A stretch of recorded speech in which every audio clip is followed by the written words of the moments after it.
truth is, nobody starts out as a leader.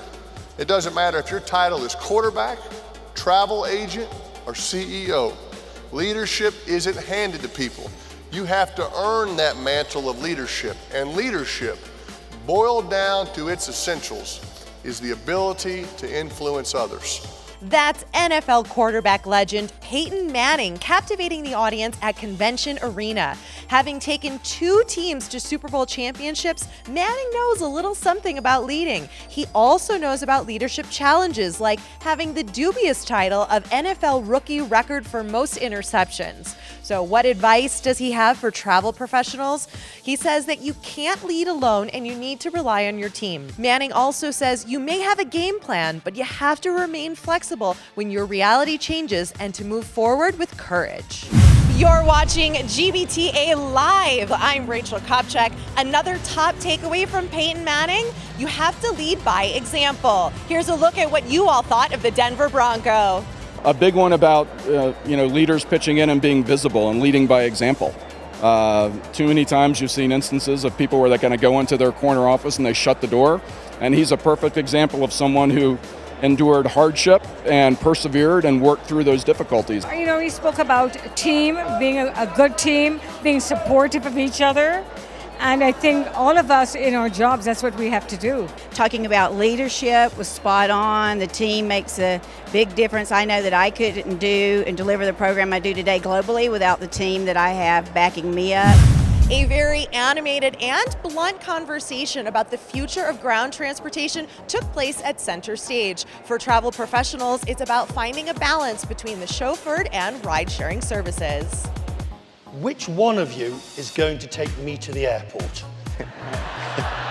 That's the question all travel managers are facing when selecting their ground transportation services. Tell me in a year after our consortium is up and running, going after the on-demand space with full duty of care, when their compliance departments review contracts, they're going to have them in black and white. Duty of care, same on-demand with duty of care. They have to make that choice. Their corporate agreements are going to be a little bit different. So we might be a dinosaur today, right this very second, but we're not staying dinosaurs because we're adapting. What they have invented along with their competitor is a new paradigm shift that we want to adopt, but we want to do it under the rules. Right. The industry, the traditional industry, really wants to focus on our background checks and the lack of fingerprinting versus having a name-based background check.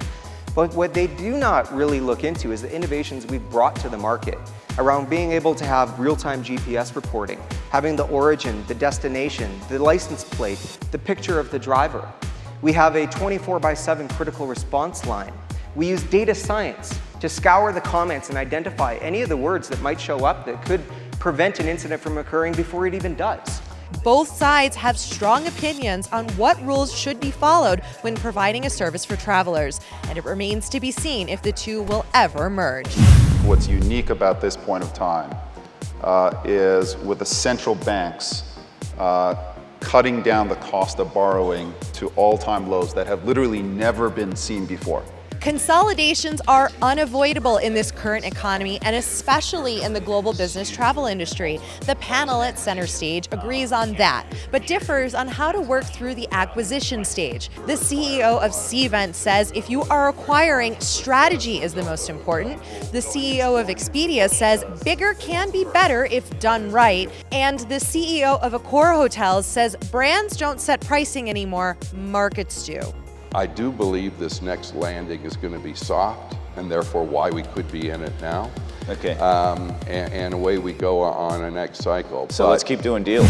From right here on the expo floor to the Academy Hall, attendees are gaining valuable face-to-face time with their vendors, from answering questions and addressing frustrations and even talking about best practices. All of those intersected in a session on hotel procurement.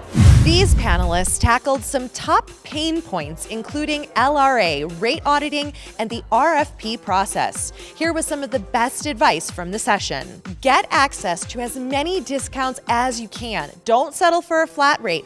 Augment with a chain discount as well as a bar discount. Use technology. Shopping daily on a hotel rate can save you a ton of money, especially if you look at other hotels nearby. And have benchmark rates for your hotel and others nearby. Don't take the rate given in RFP as gospel. Plus, there are a few other things to consider. You know, everybody focuses on amenities because negotiating rate, since there isn't a benchmark, is kind of hard. So they say, I got to have breakfast, I got to have this. One amenity that I think is forgotten that has a lot of value is commission. That commission should go to that company. And it's kind of like a guaranteed slam dunk when that traveler books it, that there's a $30 to $40 bonus that's going to go to someone every time that happens. One, hotel and procurement is a partnership. So they really need to be partnering with suppliers and buyers. Two, that technology can really enable better decisions, better auditing, as well as three, that rates are probably going to go up a little bit in 17. So you've negotiated the best rates and you've managed travel changes. Now what? How do you prove your value? In an ever-changing landscape that provides new tools to travelers, planners find the need for increasingly flexible programs and policies. Here are some tips from this session on staying relevant.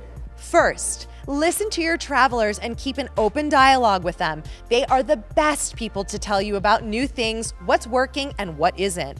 Next, don't be afraid to consider those new options. If your travelers are trying it, be open to it. Lastly, let your data tell a story. Give executives and managers targeted information often, every quarter or even every month. They are also your best asset to compliance and addressing changing needs. We want to provide content and accessibility and information to our travelers and listen to their needs, or they'll go away and do something else. I do the data and reporting monthly and showing them where our cost savings and where we're losing and who's not in compliance and that kind of thing. So, I do that on a regular basis monthly. But I do feel like I need to go back to the company and look at a traveler survey, just kind of see where our disconnect is and what we can work on there.